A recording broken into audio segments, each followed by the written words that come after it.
the national poet of Ukraine, Taras Hryhorovich Shevchenko, born on 9th March 1814 in Ukraine, died on 10th March 1861 in St.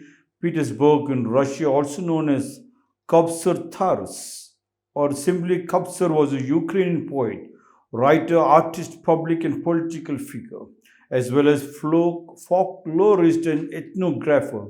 His literary heritage is regarded to be the foundation of modern Ukrainian literature and to a large extent the modern Ukrainian language, though the language of his poems is different from the modern Ukrainian language. Shevchenko is also known for many masterpieces as a painter and an illustrator.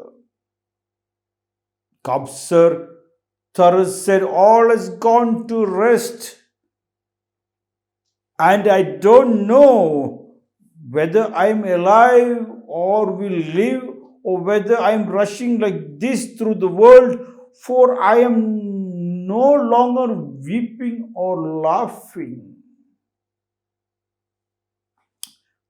Exactly more than 150, 160 years back, he said is happening now. All has gone to rest in Ukraine. And the same happens, what Shane once said, when we play cricket, we play as we are playing for Australia. We are not playing for Australia. We are playing as Australians. And we are playing Australia.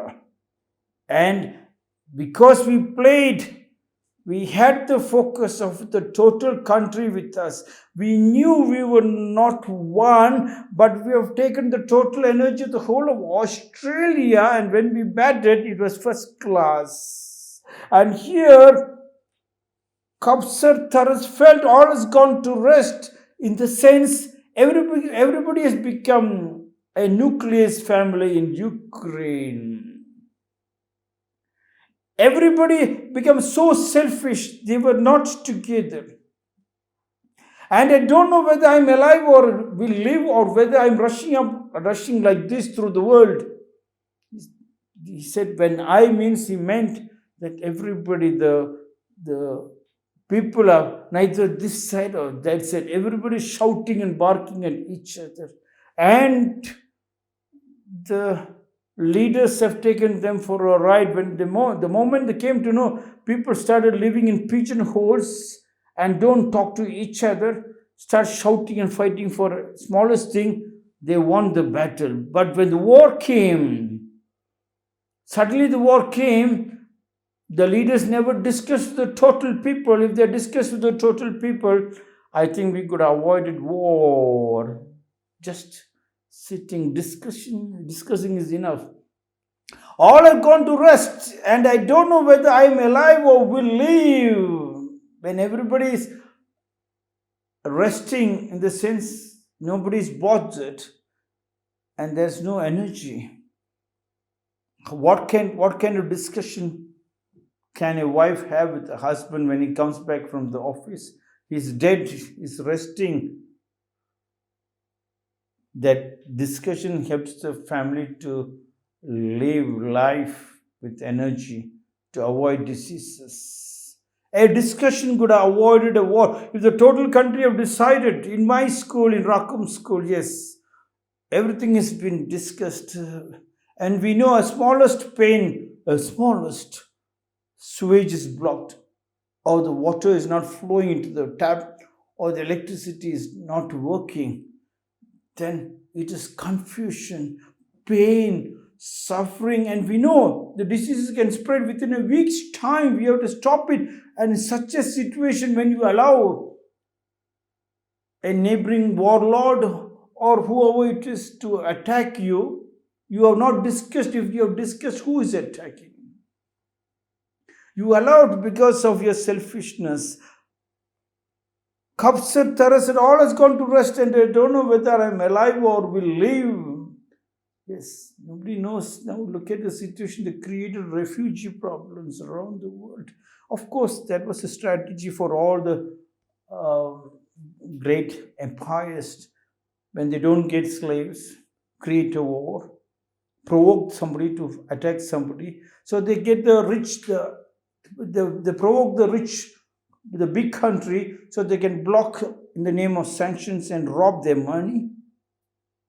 And the people who are getting bombed, they get their refugees. Now, Ukraine, they have around 13 million, according to you, and 13 million people are going to become slaves or at least workers for these countries, for the rich countries. No health insurance, no bonus. They work like mad. No proper house is needed. By the time they have a proper house, it takes 10 years to 15 years. By the time we can create another war. Taras came to know, Kopsar came to know that all have gone to rest. And I don't know whether I'm alive. Even he says he doesn't know whether he is alive, and everybody is resting. Then what else you can think? How to take the things forward? Total dependence on what is given to you. Country is made by somebody else. You are not worked to build up anything. How do you use your talent? I'm alive or will live, or whether I'm rushing like this through the world, for I am no longer weeping or laughing. In this situation, who can weep and who can laugh? A shocked trance. Whom to complain? Don't complain, don't explain. It has reached that stage of meditation. No past, no present, no future. You are dragged to your man 18 years to 60 years not to leave the country. You allow the women. Who will take care of the women? What kind of a leader it is? Such is the situation. Please sit and discuss in every house. Otherwise, what happened in Ukraine now, it will happen to you. To destroy your house, to rebuild, it will take years. Especially in India, the people work throughout the lifetime in the government department or private department just to buy one house. By the time they are already retiring, their daughters waiting here.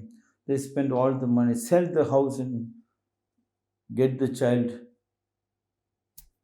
to get married. And then they think that the daughter and son will take care of them. Daughter and son start kicking them. That is asleep. All have gone to rest in the old age homes. Even the young, without the elderly, is gone to sleep. For them is also young age home. That is old age home. The young has become already old. Hence nothing is happening to think. The family which sits together, eats together, prays together, grows together. When it sits together, when you talk, as if the whole house is talking. One person in the family talks, whole house is talking. One Ukrainian speaks, the whole country is speaking. But not a joker speaking, a leader who has already got it destroyed. Avoid the destruction. Talk to the big people or small people. Yes. Give and take policy, little give and take policy will avoid a bloodshed, a suffering for the total community. 1.3 million is a huge amount of people, and UN is suspecting it's going to be one of the biggest crises. Taras Khairovich Shevchenko said, all have gone to rest, and I don't know whether I'm alive or will live, or whether I'm rushing like this through the world, for I am no longer weeping or laughing.